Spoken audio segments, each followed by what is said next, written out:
This program will examine some of the reasons for Hollywood's refusal to employ black actors and explore possible solutions to the black artist dilemma. With three major black stars, superstar Sammy Davis Jr., who at 6 years of age made his film debut in a race movie. In my opinion, it's just a whole conspiracy. When you've got people like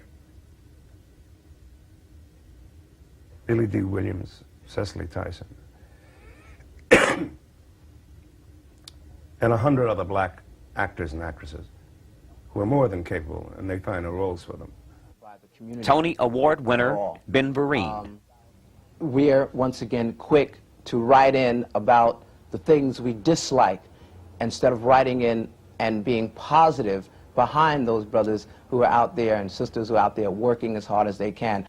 Oscar-nominated ragtime star Howard Rollins. How does Howard Rollins survive? I mean, is it just your press that I perceive in which you are going from one good role to another? Are there those periods in between these good roles that I don't know about? Yes.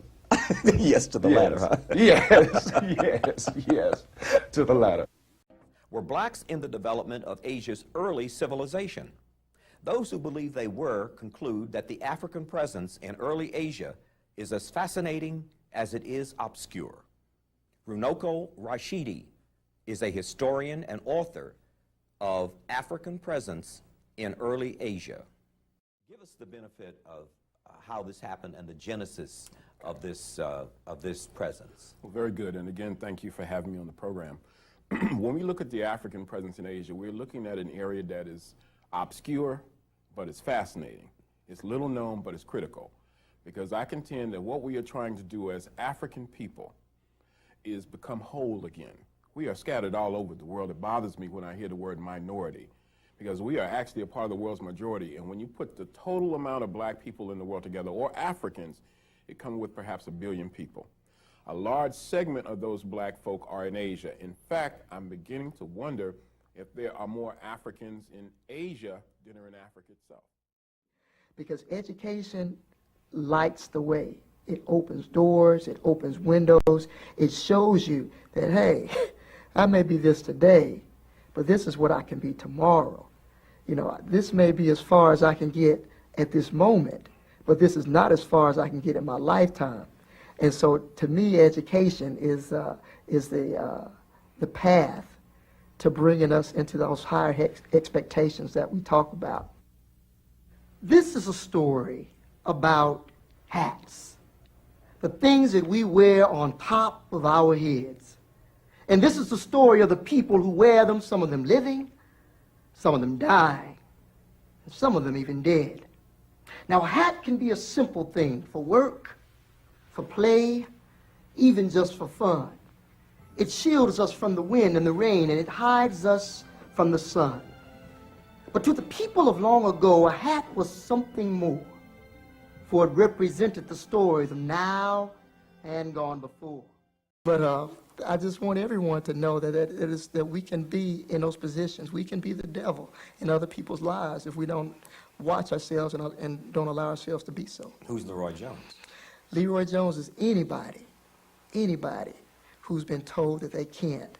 And that's not just black males, that's black females, white males, the poor, the crippled, the elderly, anybody who's been held back and told that they can't do something that they know in their heart they can.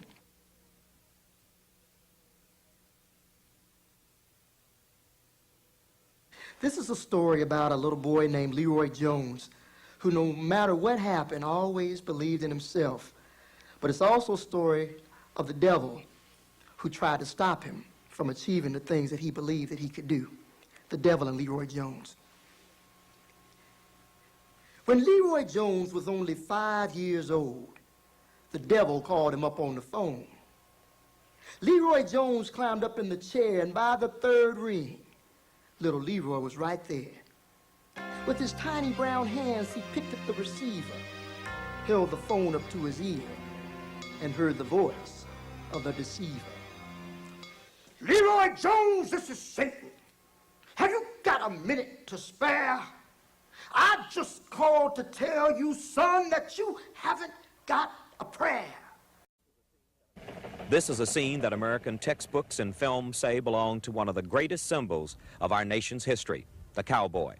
In literature, the cowboy is often depicted as wearing a white hat and a white skin. However, taking a closer look, the cowboys and bad men such as Deadwood Dick and Cherokee Bill may have worn a white hat, but not a white skin. This is one of the greatest cowboys, perhaps the greatest of all time, Bill Pickett, aboard his horse Spradley.